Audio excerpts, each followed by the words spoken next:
안녕하세요. 지긋지긋한 이혼 소송을 마친 30대 여성입니다. 남편과는 학교 선후배 사이였어요. 남편은 저보다 3살 많은 복학생 선배였는데 처음부터 저에게 무척 적극적으로 다가왔어요. 솔직히 저는 그때만 하더라도 남편의 관심과 애정 표현이 부담스러웠는데 어떻게 거절해야 할지 모르겠더라고요. 게다가 주변에서들 제가 남편과 사귀는 것처럼 분위기를 몰아간 덕분에 싫다는 소리를 하기가 더더욱 어려워졌었고요. 그렇게 얼떨결에 사귀게 되었다가 졸업을 하면서 헤어졌습니다. 헤어졌던 남편과 다시 만나게 된 건 30이 넘어서였어요. 아는 선배의 모임에 갔는데 그 자리에 남편도 나왔더라고요. 어색하고 불편해서 먼저 자리를 뜨려 했는데 남편이 먼저 그동안 어떻게 지냈냐며 말을 걸어왔습니다. 그리고 한 번만 더 다시 만나자고 예걸복걸 매달리더라고요. 그 무렵 제가 개인적으로 힘든 일이 있기도 했고 그래서인지 결국 남편에게 다시 마음을 열고 많이 의지를 했던 것 같아요. 그렇게 남편과 인연을 다시 만나고 양가의 허락 아래 결혼까지 하게 되었습니다.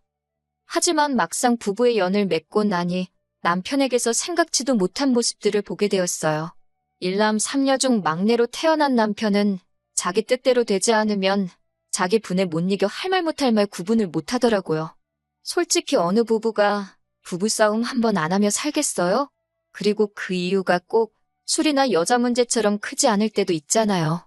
그런데 남편은 아주 사소한 문제로 저랑 부딪히더라도 걸핏하면 이혼 소리를 입에 달고 살았습니다. 노력하자, 잘해보자가 아니라 이럴 거면 이혼하자, 갈라서자, 나가라. 그런 소리를 들으면서도 당장에 이혼하지 않고 버텼던 건 하나뿐인 딸 때문이었어요. 사실 남편의 막말이 시작된 직후 저는 바로 헤어질 결심을 했었습니다. 하지만 그 무렵 몸 상태가 영 심상치 않아 혹시나 하는 마음에 임신 테스트를 해보게 되었고 결과는 두 줄이었지요. 계산을 해보니 허니문 베이비일 확률이 높았고 상황이 원망스러웠지만 어쨌든 제 뱃속에 새로운 생명이 있다고 하니 이혼은 차마 할 수가 없었습니다. 그때만 하더라도 다니던 회사도 관뒀지 혼자서 어떻게 아이를 키울 수 있을지 감히 엄두가 나지 않았거든요. 그래서 그때부터는 내 딸 하나만 잘 키우자 그 생각만 하면서 살자고 결심했네요. 시간이 흘러 결혼한 지 4년차가 되던 해였습니다. 4년 동안 이미 남편의 막말에 어느 정도 익숙해져서 너머라냐 떠들어라 안 듣는다 하고 흘려듣기 일쑤였어요. 처음 작정했던 것처럼 오로지 딸 하나만 보면서 살았네요. 그런 와중 너무나 건강하시고 정정하셔서 90까지도 거뜬히 사시겠구나 싶었던 아버님이 하루아침에 쓰러지시더니 일주일을 버티지 못하시고 돌아가셨습니다. 문제는 장례식을 마치자 어머님께서 대뜸 당신은 제사 안 지낸다고 하시더라고요. 원래도 제사가 없던 집이라서 솔직히 저는 이상할 게 없다고 생각했어요. 그런데 순식간에 집안은 발칵 뒤집어졌습니다. 결혼할 때도 들은 바가 없어 전혀 몰랐는데 알고 보니 돌아가신 아버님과 어머님은 재혼한 사이셨더라고요. 재혼해서 같이 산 세월은 10년 남짓이었고 아무튼 제사를 지내지 않겠다는 어머님의 말에 신우들이 개거품을 물더라고요. 불쌍한 자기들 아버지 제사밥도 못 얻어먹는 거냐며 얼마 전까지 어머님이라 부르던 사람한테 박 여사님, 아줌마, 별의별 호칭으로 갈아내려 부르더라고요. 며느리였지만 그래도 제 3자로서 봤을 땐 솔직히 신우들이 이상해 보였어요. 그렇게 돌아가신 아버님이 불쌍하면 지들 중 한 명이 총대 메고 제사 올리면 되는 거 아닌가 싶어서요. 살아생전 점잖으신 아버님이 어디선가 이 꼴을 보시면 뭔 소리를 하시겠나. 돌아가신 분도 편치 않겠다. 그런 생각도 들었고 아무튼 머리채만 안 잡았지 개싸움도 저런 개싸움이 없다 싶었지요. 그런데 대뜸 다음 날인가 그 다음 날인가 남편이 의기양양하게 집에 들어오더니 이제부터 제사는 지가 지낸답니다. 어이가 없었지요. 지가 무슨 수로 제사를 지내겠어요? 어떻게 하는지 두고 보자 싶어서 제사 전날까지도 모른 채 했습니다. 그런데 남편이 저희 친정어머니께 전화를 했던 모양이에요. 친정어머니께서 저더러 그래도 며느리 도리한다 생각하고 제사는 올리랍니다. 덕을 쌓는다 생각하라나요. 생각지도 못한 전화를 친정어머니께 받고 나니 너무 속상하더라고요. 남편이란 인간이 장인장모 어려운 게 없나 싶기도 하고 사실 친정부모님이 속상해 하실까봐 그동안 어떻게 사는지 미주알고주알 말하지 않았거든요. 그러니 딸내미 속도 모르고 제사를 올려드려라 마라 하신 거겠지요. 어쩔 수 없이 딱 이번만이다 생각하고 그렇게 아버님이 돌아가신 지 한 달 만에 제사를 지내게 되었습니다. 하지만 몇 시까지 오겠다며 호언장담하던 신우 셋이 다 같이 짝이라도 한 듯 제가 음식 준비를 다 하고 나서야 도착하더라고요. 피곤하고 짜증도 나고 제사 지내고 가시라 하고 저는 그냥 방에 들어와 버렸어요. 그리고 얼마나의 시간이 흘렀나 살짝 잠이 들었는데 큰 신우가 저를 깨우더라고요. 자기들 이제 집에 간다면서요. 당연히 제사상이고 뭐고 치워진 거 하나도 없었고 어지럽혀진 집안을 보고 머리가 아파왔지만 그래도 정리를 하고 가라 마라 뭐 그런 소리도 안 했습니다. 그런데 둘째 신우가 부엌에서 부시럭거리고 있어 들여다보니 제가 한 음식을 챙기고 있더라고요. 제가 지금 뭐 하시냐 하니 이거 어차피 두고 가봤자 저랑 남편 둘이서 다 먹지도 못하지 않냐며 음식 남기면 벌 받는다고 자기가 가져간답니다. 제가 됐다고 벌 받아도 제가 받는다고 음식에 손 떼지 말라 했어요. 가뜩이나 그 음식 혼자 다 하느라 죽는 줄 알았는데 내가 미쳤다고 그걸 퍼주기까지 하나 싶었으니까요. 둘째 신우가 저더러 치사하답니다. 저는 신우더러 일도 안 하고 남의 것 가져가려는 그 심보도 참 고약하네요. 그러고 사부쳤어요. 그러자 큰 신우랑 막내 신우까지 나서서는 어디 윗사람한테 그러고 덤비냐입니다. 그걸 아는 분들이 어머님께 그리 덤볐냐니까 저더러 집안일에 끼어들지 말래요. 그래서 저도 그럴 생각이라고 확실히 선 그어줘서 고맙다 했네요. 그러자 남편이 아주 생난리를 쳐댔어요. 어디 신우들 어려운 줄 모르고 하고 싶은 말 다 하고 사냐고요. 내가 지금 누구 제사 지내다 이 욕을 보고 있는데 그런 생각을 하니까 예전과 달리 분노라고 해야 하나요? 삭혀지지가 않는 거예요. 그런데 남편이 먼저 저더러 이혼하자입니다. 시댁 식구들 알기를 우습게 하는 여자는 자기 마누라 할 자격이 없다나요? 자기는 누이들하고 살 테니 저더러 혼자 잘 먹고 잘 살라고요. 그때 신우들 표정은 가관이었어요. 갑자기 다 큰 남동생이 당장이라도 자기들한테 들러붙을 것 같았는지 아주 아연실색을 하더라고요. 남편은 못 본 것 같았지만 막내 신우가 저더러 빨리 미안하다고 하랍니다. 막 뒤에서 열심히 저한테 꼴 같지 않은 사인을 보내던데 저는 보란 듯이 그래 이혼하자 그랬습니다. 아주 담담하게 이혼하는 게 좋겠다고 했어요.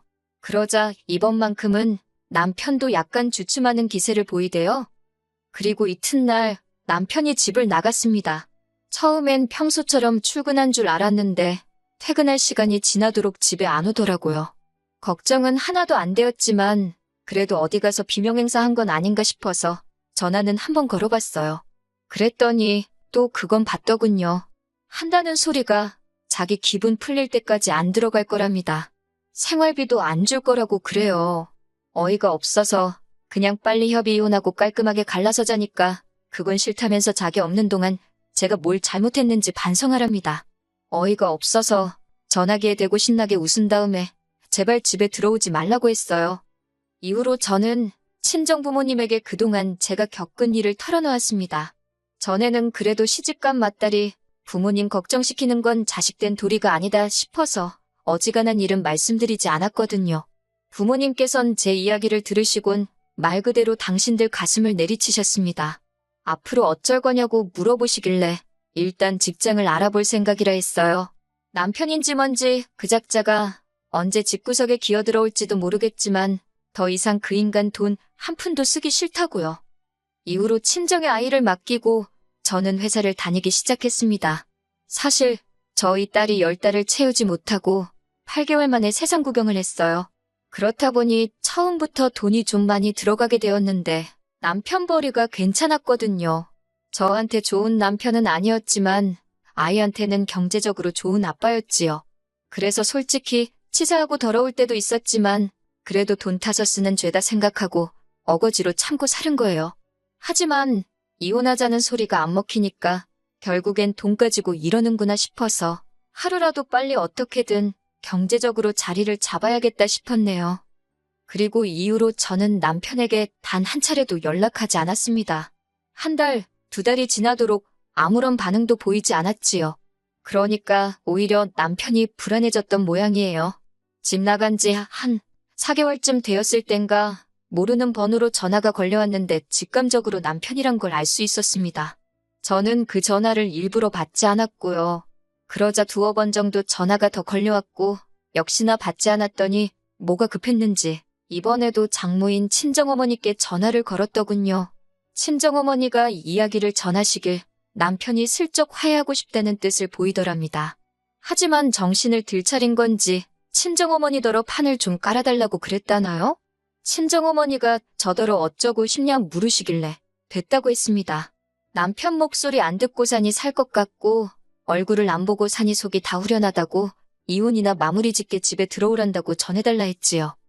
그리고 며칠 뒤 남편이 집에 들어왔습니다. 한다는 소리가 이혼해 줄 테니까 저더러 애를 포기하라대요. 그럼 그렇지. 이 치사한 인간이 쉽게 저를 놔주지 않을 거라 생각은 했지만 그래도 지 자식을 가지고 이럴 줄은 몰랐어요. 이제껏 아이 하나만 보고 버텨왔기에 제 속은 말이 아니었습니다만 알겠다 했습니다. 당신이 그렇게 우리 애를 사랑하는지 전에는 내가 몰랐다고 앞으로 잘 키워달라고 했어요. 그러자 남편이 어떻게 엄마라는 사람이 그렇게 쉽게 자기 애를 포기할 수 있냐고 오히려 난리를 치더니 급기야는 아주 발악을 하더라고요. 못 준다고 할 땐 언제고 가지라니까 난리냐고 저도 악을 썼어요. 마치 우리 애가 짐짝 취급을 받는 것 같아서 제 속은 타들어갔지만 이렇게라도 하지 않으면 결국 또 남편한테 끌려다니겠구나 싶어 어쩔 도리가 없었습니다. 한바탕 전쟁을 치르고 나서 신우 셋한테 연락을 받았어요. 특히 큰 신우는 할 이야기 없다는 저를 붙들고는 자기한테 한번 털어놔보라며 들어주려는 척을 하더라고요. 에라 모르겠다는 심정으로 결혼 직후부터 남편이 보인 행동들과 막말들을 다 이야기했습니다. 그러자 신우가 한다는 말이 그건 다 제 오해래요. 아무래도 남편이 막내다 보니 조금 떼쓰는 경향이 있는데 저한테는 오빠다 보니 어떻게 떼를 써야 할지 몰라서 그렇게 말이 먼저 나간 걸 거라는 말도 안 되는 변명을 늘어놓더라고요. 그러면서 한다는 소리가 술 문제도 여자 문제도 아니고 그렇다고 돈을 못 벌어오는 것도 아닌데 저더러 참고 살랍니다. 원래 부부관계라는 게 한쪽이 참아주고 받아주고 그러면서 버티는 거라나 어쩐다나 그런 소리를 듣고 있으니 내가 뭘 바란 건가 싶더라고요. 어차피 팔은 안으로 굽는 걸 알면서 협의 이혼으로 진행하고 싶었지만 숙려기간에 남편이 마음이라도 바꾸면 전부 백지화 된답니다. 그 소리를 듣고는 바로 소송으로 마음을 굳혔어요. 변덕스럽고 찌질한 인간이 분명히 한다 했다 안 한다 했다 왔다리 갔다리 할 게 불보듯 뻔해서요. 그제서야 남편은 위자료까지 뺏기게 생겼다 싶어서인지 제 앞에서 싹싹 빌었습니다. 두 번 다시는 이혼의 이응자도 입에 담지 않겠다며 저 없으면 못 산다나요. 그런 남편에게 나는 당신이 없어야 산다고 사부쳤습니다. 그리고 그동안 이혼하자 소리 입에 달고 산 거, 생활비랑 얘 가지고 협박한 거, 그런 게 다 증거로 인정을 받아서 제가 이기면서 이혼 소송이 마무리되었습니다. 여기 이렇게 짧게 적어서 그렇지 솔직히 1년이나 걸렸어요. 아, 양육권도 제가 가지고 왔습니다. 물론 애 아빠다 보니 어쩔 수 없이 한 달에 한두 번은 애를 보여주기 위해 만날 수밖에 없지만요. 원래는 이혼하기까지의 과정에서 본의 아니게 친정부모님께서 고생을 하게 만들었었지요. 아이 데리고 집 나와 사는 동안 제가 일 나가고 부모님이 아이를 케어해 주셨거든요. 그런데 이제는 이혼도 했고 양육비도 남편한테 꼬박꼬박 받게 되었으니 부모님 집에서 나오게 되었고 지금은 아이랑 둘이서 지내고 있습니다. 남편과 이혼하게 된 걸 누구 탓을 할 순 없지만 그걸 가지고 저희 부모님이 고생하실 필요도 없다고 생각하거든요. 신혼 때부터 걸핏하면 이혼 노래를 부르던 남편은 막상 이혼하고 나니 정신 차렸나 봅니다. 돈 잘 벌면 뭐합니까? 아버님 돌아가시자마자 어머님은 핏줄도 아닌 자식들과는 진작에 연을 끊었으니 막상 혼자 살게 되니 밥이고 집안일이고 다 자기가 하게 되었으니 불편해서 저러는 게 분명하다는 생각이 들더군요. 그렇게 우기던 아버님 재산은 앞으로 지가 스스로 준비하려나? 아니면 지 누이들이 제 시간에 와서 도와주려나 의문이네요. 아이를 아빠 없이 키우고 싶지 않아 참아왔었는데 이혼하고 나니 별거 아니더군요. 오히려 엄마 아빠가 화목하지 않은 집안에서 아이를 키우는 것보다 아이한테도 이 편이 더 나은 것 같습니다. 애 때문에 참고 살아가기엔 제 남은 인생이 너무 아깝잖아요? 얼마 전에 온 남편의 정신 차렸고 앞으로 좋은 아빠, 좋은 남편이 되겠다는 연락을 마지막으로 남편의 전화번호를 차단했습니다. 친정 부모님은 좋은 사람 만나서 때가 되면 재혼을 하라는데 사실 엄두도 안 나네요. 돈 벌어오는 거 당연히 수고스럽고 고마운 일이지만 그걸 가지고 생색내면서 뒷바라지해주고 애 키워주고 저는 식모도 아니고 남편의 엄마도 아니니까요. 돈 잘 벌면 결혼 상대보다 집에서 일해주는 사람을 구해야지요. 아무튼 결과적으로 그럭저럭 저는 잘 지내고 있습니다. 이혼은 분명 쉽지 않은 결정이었지만 후회 없는 선택이었어요.